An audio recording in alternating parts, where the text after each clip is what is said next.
지역사회에서 44명의 신규 확진자가 발생해서 총 누적 확진자 수는 해외 유입 10명을 포함하여 12,904명입니다.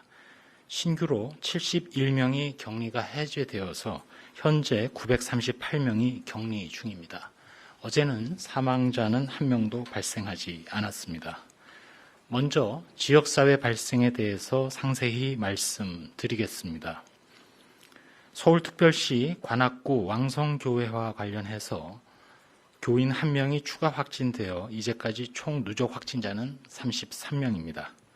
역시 관악구 일가족 관련 7명이 확진되었고 가족 중에 동작구에 소재한 초등학교 학생이 있는 관계로 해당 학년 전교생 및 교직원 180명에 대한 검사를 진행하고 있습니다. 다음으로 경기도 의정부시에 소재한 아파트에서 주민 3명이 추가로 확진되어서 총 9명, 그리고 아파트 주민이 방문한 헬스장과 관련해서 5명이 확진되어 의정부시 소재 아파트와 관련해서는 전부 14명의 확진자가 발견되었습니다.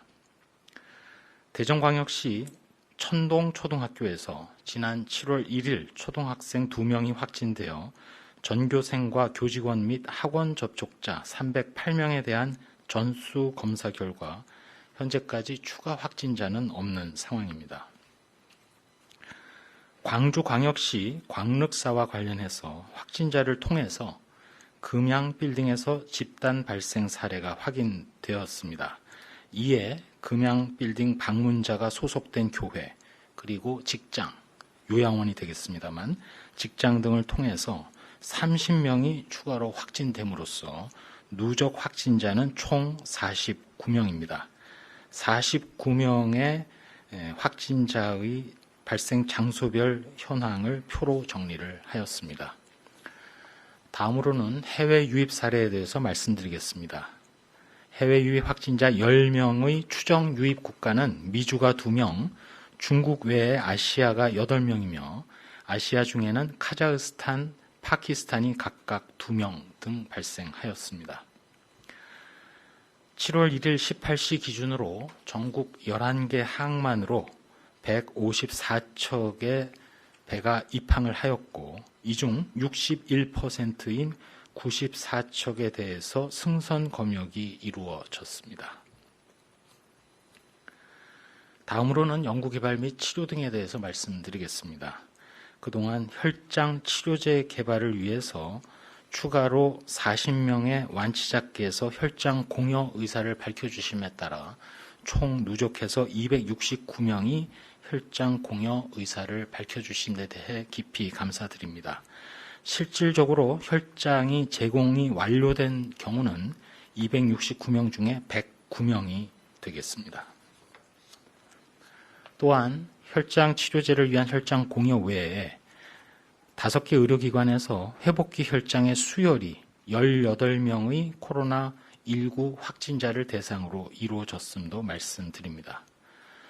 추가적으로 어제 말씀드렸던 렘데시비르와 관련해서 2명의 환자에 대한 사용 신청이 들어왔고 이에 따라 심의를 거쳐서 오늘 오후 3시경에 렘데시비르의 약이 제공될 예정으로 있음도 말씀드립니다. 그리고 코로나19 확진자 5,500여 명에 대한 임상 역학 정보를 공개하고 연구를 원하는 기관 등에 대해서 신청을 받고 심의 후 자료 제공이 진행된다고 말씀드렸는데 현재까지 총 8개 기관에서 신청을 해오셨습니다. 이 중에는 의료기관이 5곳, 공공기관 2곳, 학교가 1곳이 되겠습니다. 이러한 신청에 대해서는 절차를 진행하고 있습니다. 저희 중앙방역대책본부에서는 최근 종교시설의 소모임, 종교 행사 등을 중심으로 코로나19 전파가 확산되고 있어서 모임 자제 및 비대면 모임으로의 전환을 계속 당부드리고 있습니다. 특별히 부득이하게 종교 행사를 하시더라도 침방울이 튈 수 있는 행위, 즉 노래 부르기는 자제해 주시고 예를 들어 반주만 연주하는 방향으로 진행해 주시기를 구체적으로 부탁을 드립니다. 또한 종교 행사 전후로 소모임의 경우에도 밀집된 공간에서 장시간 대화를 나누는 등 감염 전파가 쉽게 이루어질 수 있는 상황이기 때문에 자제해 주시기 바랍니다.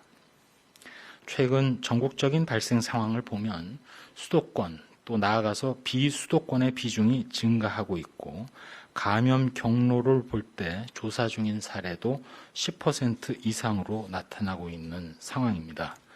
이렇게 수도권을 중심으로 이루어지던 코로나19의 감염이 방문 판매업체 또 종교시설 등을 중심으로 최근에는 대전, 광주 지역 등 비수도권 지역까지 전파되고 있는 상황입니다.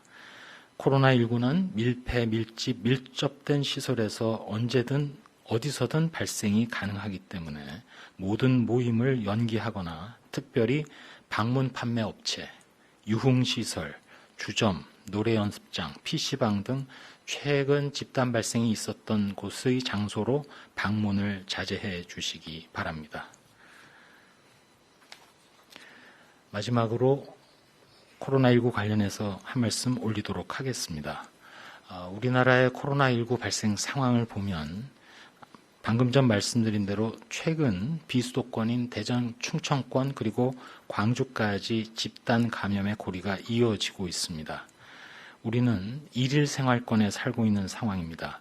특정 지역이나 또 지방자치단체 어디를 가리지 않고 언제든 코로나19 발생이 가능한 상황입니다.